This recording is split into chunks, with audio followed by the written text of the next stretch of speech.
Hi viewers, మనం వచ్చేసి 7వ తరగతి డాక్టర్ కేఎల్ రావు కర్ణాటక గవర్నమెంట్ తెలుగు మీడియము గద్య భాగము తెలుగు మంజరి చూస్తూ ఉన్నాము.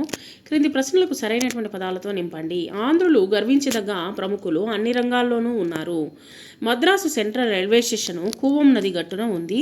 డాక్టర్ కేఎల్ రావు గారు విద్యుత్ శాఖకు మంత్రిగా నియమింపబడ్డారు. క్రింది పదాలకు వ్యతిరేక పదాలను రాయండి. ఇచ్చుకోవడం, పుచ్చుకోవడము, పాపము, పుణ్యము, పూర్ణము, అసంపూర్ణము. క్రింది పదాలను కలిపి రాయండి. జీవిత ప్లస్ అంతరము, జీవితాంతరము, విద్యా ప్లస్ ఆలయము, విద్యాలయము. ఇలాంటి పదాలను మరికొన్నింటిని రాయండి. పులుపు, కలక, మడమ, జలజ, వలువ, కరక అనేటువంటి పదాలు బదులు ఇంకా కొన్ని పదాలు వచ్చేసి నటన, విక్కవి, కిటికీ, మిసిమి, కసక, కునుకు, టమాటా, సమస, సరస, నందన. ఈ క్రింది సంఘటనను సంవత్సరాలతో జతపరచండి. రావు గారు మొదటిసారి ఎన్నికల్లో గెలిచారు 1961. కంకిపాడులో రావు గారు జననము 1920. రావు గారు తుదిశ్వాస విడిచింది 1986. రావు గారు ఎన్నికల్లో ఏకగ్రీవంగా ఎన్నికైంది 1967.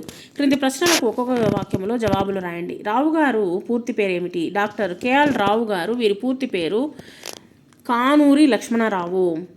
రావు గారి ఇంటర్మీడియట్ చదువు ఎక్కడ జరిగింది? రావు గారి యొక్క ఇంటర్మీడియట్ చదువు మద్రాసు ప్రెసిడెన్సీ కళాశాలలో జరిగింది. సహాయక ఇంజనీర్గా రావు గారికి ఉద్యోగం ఎక్కడ లభించింది?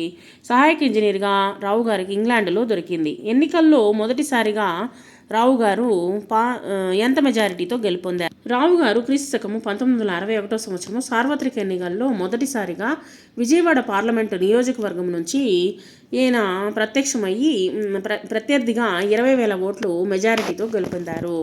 క్రింది ప్రశ్నలకు 4-5 వాక్యాల్లో జవాబులు రాయండి. రావు గారు తన చిన్నతనంలో ఎవరిలాగా జీవించాలనుకున్నారు? రావు గారు తన చిన్నతనంలో రామకృష్ణ పరమహంస, మహాత్మా గాంధీ, వివేకానంద స్వామి వంటి మహాపురుషుల జీవిత చరిత్రలు చదివి వారిలా ఆదర్శంగా జీవించాలనుకునేవారు. రావు గారి నిజాయితీకి ఒక సందర్భము తెలపండి.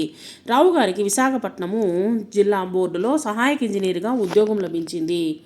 ఒకసారి కాంట్రాక్టరు తన లోపాన్ని కప్పిపుచ్చుకోవడం కోసము రావు గారికి లంచం మేర చూపాడు. రావు గారు కోపోద్రిక్తుడై అతని కాంట్రాక్టును రద్దు చేస్తానని హెచ్చరించాడు.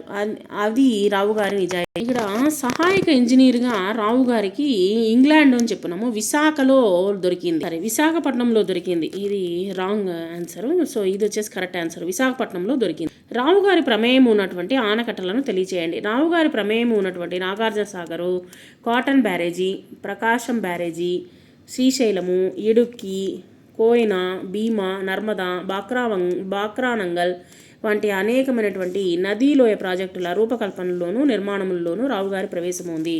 రావు గారికి నెరవేరని కోరిక ఏది? కాటన్ ప్రభువు, మెకంజీ లాంటి వాళ్ళు సూచించినటువంటి విధముగా గంగా, కావేరీ నదీ జలాలను కలపాలన్నటువంటి రావు గారి కోరిక నెరవేరకుండానే చనిపోయారు. ఈ పాఠంలో వచ్చినటువంటి పదాలను ఆంగ్ల పదాలను గుర్తించి రాయండి. High school, engineer, doctor, intermediate, England, central station, concrete.